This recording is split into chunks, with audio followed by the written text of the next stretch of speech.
Hey, it's Dr. Basleen back here with another supplement spotlight. Today, I'm going to take you deep into a fascinating herb in the world of brain health, Rhodiola rosea. We're going to explore the research, the real effects, and the risks behind rhodiola so that you can make the decision to see if this herb is actually the right fit here for you. And I'm not here to hype this herb up, even though I really do like it, and I will talk more about that later. But more so, I want you to have the proper information on this because and really that's why I started this whole series. There's just so much freaking information out there online. Like I almost feel bad for the consumer because, I'm so glad obviously I have that education in this because it's so hard to know who to trust. And so many times I see information being posted online and I laugh at it or go like, this is ridiculous that so many people are trusting this. And honestly, so many people out there talk about supplements, but they have no education or very little knowledge about it. And it just like irks me so much. And real quick, before we dive in, this is just a disclaimer that this video is for educational purposes. It's not meant to diagnose, treat, or replace any medical advice from your healthcare provider. And you should honestly always consult your doctor or a qualified healthcare provider, especially if you're on medication, have a medical condition, or are pregnant or breastfeeding. And I really cannot emphasize the importance of doing this. Like, please don't randomly just take supplements. You need to have a purpose behind them. Like, for example, when I give supplements to my patients, it's to treat the underlying dysfunctions in their body. I don't just like give out supplements randomly. I have to constantly even just correct my patients and tell them to stop taking so many supplements because they're not actually treating anything. And it's just, they've taken these supplements because they've heard these things from an influencer or saw something trending on TikTok and they end up taking it for that reason. So please don't let that be you because you're constantly being marketed and bombarded with all of these things. And so with that rant being said, let's dive into what Rhodiola rosea is and what makes it so special. Rhodiola rosea is a flowering herb that grows in extreme conditions. So think high altitudes, rocky cliffs, freezing climates in Europe, Asia, and even parts of North America. So let's just call it a super tough and resilient plant. It survives in areas where most plants can't, and that resilience is what it passes on to us. So rhodiola is something called an adaptogen. This is a class of plants that helps your body better adapt to stress, whether it's physical, emotional, or environmental. It doesn't necessarily take the stress away, but it expands your capacity to be able to handle the stress. And there's a difference in that. And I want you to know that difference. It's not going to numb you out or make you feel like, make your stress less. It's more so like you get this feeling of I'm stressed, but I can handle this and get through this versus like I'm numbed out, not stressed at all. And in rhodiola, the active components are rosavin and salidroside, and most supplements contain that 1 to 5% of the salidroside, which is a gold standard for effectiveness. I hope I'm pronouncing that right. And now I'm just like, I don't know why I didn't look at how to pronounce this properly before I made this video. So I hope salidroside is how we say it. All right. You'd think I would know how to say it, but that's okay. I know how to say rhodiola. And so this what gives rhodiola its anti-fatigue, antidepressant, antioxidant, and anti-inflammatory type effect. So it's that specific active compound. So now that you understand some of the basics of rhodiola, let's get into what the research says. I will be saying my closing thoughts about rhodiola at the end. I'll also be talking about dosing, which is definitely you should stick around for, and some cautions to watch out for when it comes to rhodiola after I go through the studies. So the first major study that I want to share with you was published in Phytotherapy Research and looked at how rhodiola impacts attention and mental resource allocation. So this is a fancy way of saying basically how your brain performs under cognitive load, aka stress. They specifically use something called a dual task paradigm, and this is how this works. So participants were asked to perform 2 tasks at the same time. So one was visual and one was auditory. And this setup mimics what our brains go through in real life, because let's be honest, I know you are out here multitasking, right? Where you answer the emails, you're managing noise around you, you're switching between conversations, all while trying to stay focused in the real world. So this model is known to be fatiguing to us mentally, which obviously makes sense, right? Because it's a measure of how much we're truly using our brain power. And fun little side note, this dual task model has also been used in research to identify cognitive decline in early neurodegenerative disease. So when the participants took rhodiola for 12 weeks, here's what happened.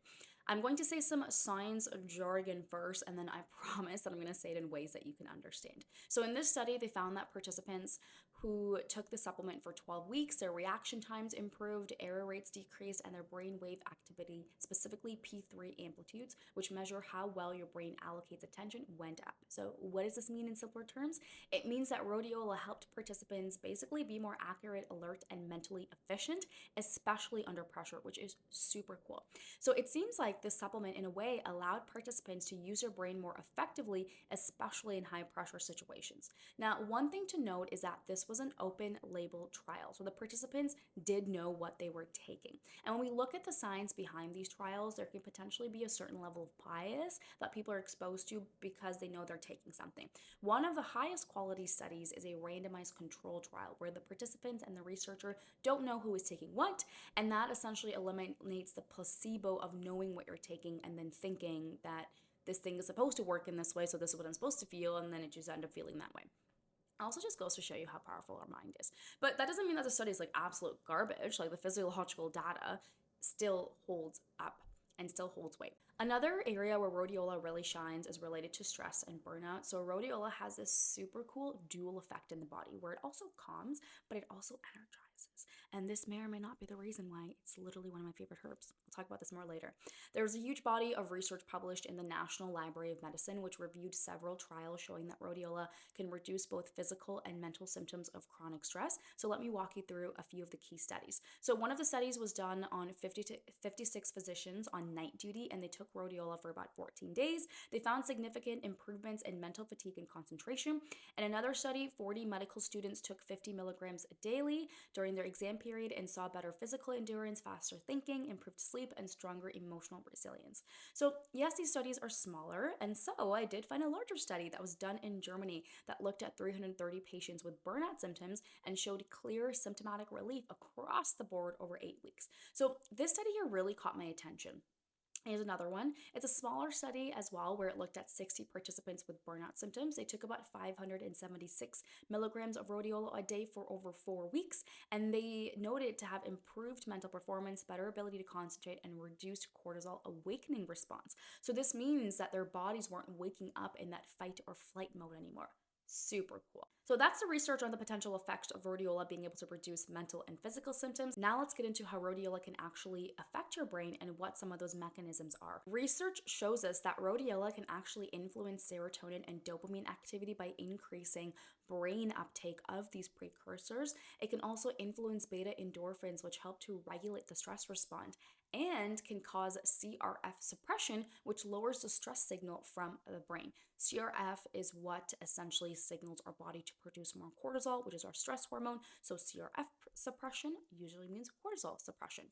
It's also been shown to increase the expression of stress resilient genes in the areas of the brain like the hippocampus and prefrontal cortex. These are the regions of the brain that govern emotional regulation, learning, memory, and executive function. And I don't know about you, but I am liking these mechanisms of action. Let's move into and take a deeper dive and look at the studies about specifically anxiety and depression. There was a small study done on 10 participants who had generalized anxiety. They took 340 milligrams daily for 10 weeks and had significantly improved symptoms. Another study involving 91 participants with mild to moderate depression. In this study took about 340 milligrams per day, and other people took 2 capsules of 680 milligrams per day, and then a third group took a placebo.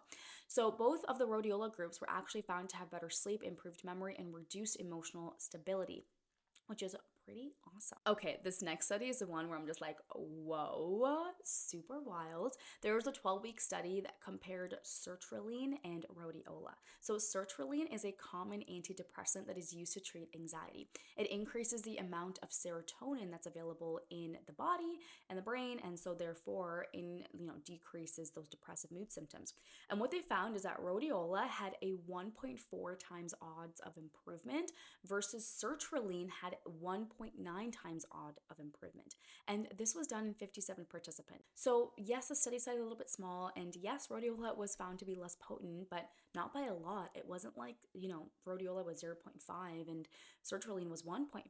It was literally just 5 points behind. It was like a 1.4 and 1.9 difference. And what the researchers also noticed is that rhodiola had far fewer side effects than sertraline. And also, just a little side note, please just don't ever stop taking your antidepressants and start taking supplements, okay? It can be really dangerous and harmful for your health. So, what are the mechanisms that the researchers are saying that allows rhodiola to have this effect? So, two main ones. One, they found that it increases something called neuropeptide Y. This is something that regulates over 50 genes tied to mood, behavior, and resilience. Rhodiola has also been shown to act as a natural MAO-A and MAO-B inhibitor, which means that it slows the breakdown of serotonin and dopamine, helping your brain stay in that more stable mood state. And a couple of other little side note studies. So, rhodiola has also been shown to improve physical performance and recovery, and athletes even use it to recover faster and reduce fatigue. And there have been some other small studies done on hormones as well to say that rhodiola may have a beneficial impact on hormones, especially by supporting the HPA axis, which is your stress axis, in your body, and potentially even helping women whose cycles have been affected by stress to kind of get those cycles back. And a little fun fact, in Siberia, historically, they would give newlyweds rhodiola to boost fertility. So super interesting. I think it's really cool to hear how different cultures do things and sometimes even incorporate some of these herbs. Now that you understand that research, what does the dosing look like? So rhodiola is one of those herbs where more isn't always better. You can see benefits with using it as little as 50 milligrams per day, but research studies use doses between 288 and 680 milligrams. It's important to remember that with rhodiola, there's this like bell-shaped dose response curve, which means that, if you have this bell shape here, if you do too little, you get nothing. And then if you do too much, you get nothing. You want to hit that sweet spot in the middle of that bell curve to get the most benefit from this herb. And again, this is why we don't take supplements randomly. Can actually talk to a healthcare professional about this stuff because I'm sure you didn't know about that bell curve dosage response. And here's some cautions around rhodiola. As with anything, it's generally well tolerated, but you could experience a dry mouth, dizziness, and or headaches. It can also interact with liver enzymes, so please be cautious if you're taking medications. And it can also lower blood pressure and blood sugar. So if you're already on those medications, again, you got to talk to a healthcare provider before randomly taking things. And lastly, if you struggle with bipolar disorder, this herb is not for you because it can potentially trigger manic states because of those energizing properties. And now, drum roll here. What is my verdict on this? I'll be honest, I love it. I freaking love rhodiola. It's one of my favorite herbs because of that like energizing and calming effect, that dual effect. And also, just a little side note, just because I love something personally doesn't mean I give it to all my patients. So please don't be going out and buying this just because I said this.